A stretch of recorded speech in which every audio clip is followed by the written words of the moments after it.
Some Florida voters were confused when they heard several amendments got more than 50% of the vote, but still failed to pass. As NBC2 chief political correspondent Dave Elias reports, Florida is now one of the toughest states in the country when it comes to getting a law enshrined in the state constitution. Well, last night after the election, I had voters reaching out to me asking why, if Amendment 4, which protects abortion rights, received 57% of the vote, didn't it pass? Well, today I hit the streets and I got reaction from people and lawmakers to explain why. After the votes were counted, 57% of Floridians supported Amendment 4, 56% voting to legalize pot.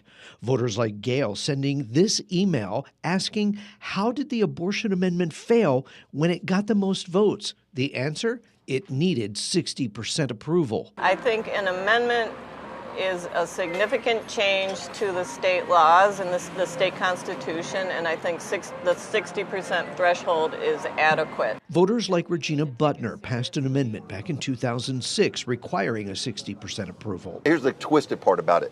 It did pass by like 56% of the vote that said all new constitutional amendments have to hit over 60%. And lawmakers argued 50% was just too easy to change the Constitution. If a law can be passed with 50% of the vote in both chambers signed into law by the governor, then it should be a little bit harder to change the structure in which we make those votes and pass that legislation. And some say it's not hard enough. Some lawmakers want to increase that to 65% majority. Your thoughts, and is that too much? Is 60% reasonable? It's Florida's only state that's that way. 65%, that's a little extreme. Let's stick with 60 and stop playing games with the numbers. In Lee County, Dave Elias, NBC2.